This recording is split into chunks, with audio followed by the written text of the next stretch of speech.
ሓበሬታ ንኹልኹም ደለይቲ ፍትሒ ተቐማጦ ሃገረ ኖርወይ ናይ ቃልሲ ሰላምታና በመቅዳም ንተሳትፎ ኩለን ፊልከታት ዘረጋግጽ ባይቶ ያክል ኖርወይ ንምምስራት ንኹሉ ደላይ ፍትሒ ጻውዒትና ነቅርብ ከም ዝፍለጥ ኩለን ኣብ ከባቢና ዝርከባ ሃገራት በባይቶታት ያክል ተጠርኒፈን ክነጥፋ ጀሚረን ኣለዋ ኣብ ኖርወይ ውን እቲ መስርሕ ምምስራት ተበጋጊሱ ከን ዝጸንሐ ዝፍለጥ ኮይኑ በዚ መሰረት በተሳትፎ ፊልከታት ቬስትላንደት ሮጋላንድ ኦስሎ ኢንላንደት ቬስትፎል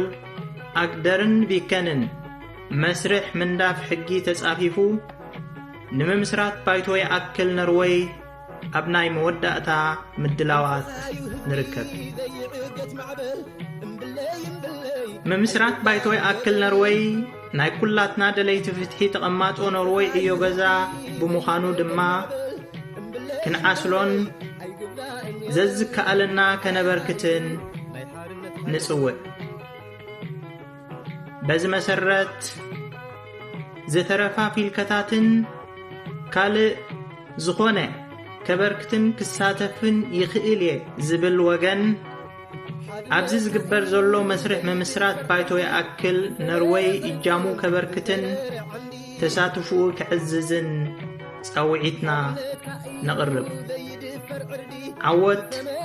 ንውጹዕ ህዝብናን ቃልሱን ጊዜያዊት ተዋሃሃዲት ኮሚቴ ባይቶ ያክል ሃገረ ኖርወይ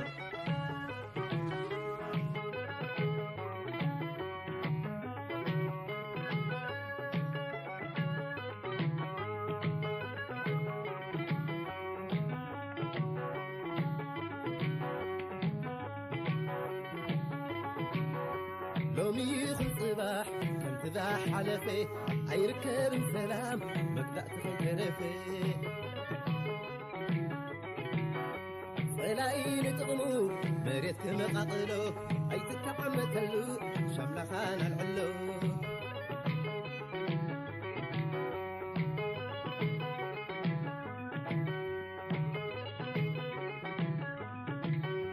حماسين سراي كولغو غيدنكل حماسين سراي كولغو غيدنكل فمحرتن حتبركا داش كله الساحل نعون تأكب قدينا نعلل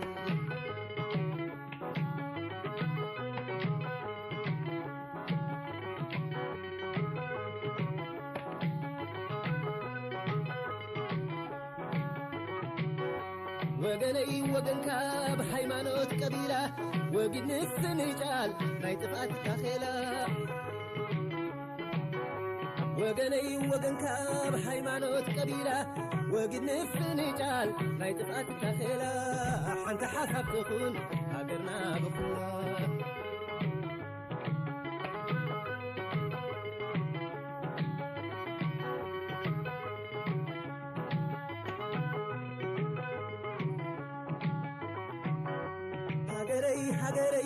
هاجري إريترا عبد سجن سرناي تفقفون مشلا هاجري إريترا عبد سجن سرناي تفقفون مشلا مدبر بابورات ما يطيح بحرا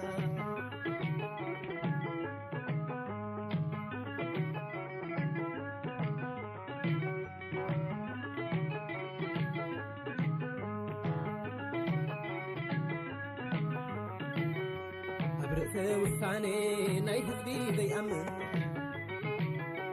انت يا فيتو نسلام ظلمن أبرئ وثاني ناي إريترا بيأمن انت يا فيتو نسلام ظلمن دلاي سلام نسي دلاي نبنت دلاي سلام نسي دلاي نبنت ونعود بخفل مسواقنت ونعود بخفل مسواقنت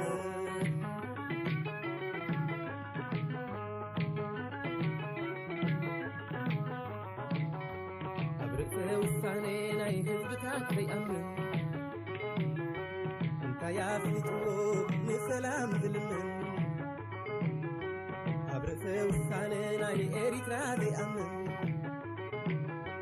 እንታይ ኣፍሊጥዎ ንሰላም ዝልምን ደላይ ሰላም ንስዩ ደላይ ናጽነት ደላይ ሰላም ንስዩ ደላይ ናጽነት ቁኑዕ ውግብ ዝኸፍል መስዋዕትነት ቁኑዕ ውግብ ዝኸፍል መስዋዕትነት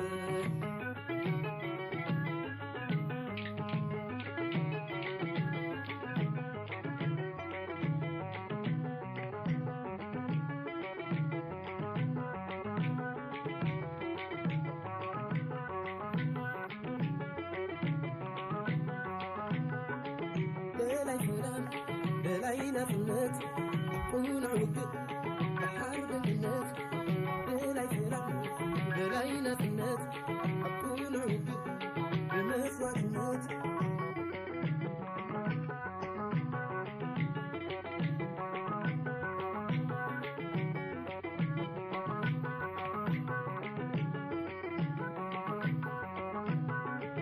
ድምፂ ህዝቢ ዘይዕገት ማዕበል ብሓደ ፍንካር ኣይግዛእለል ድምፂ ህዝቢ ዘይዕገት ማዕበል ብሓደ ፍንካር ኣይግዛእለል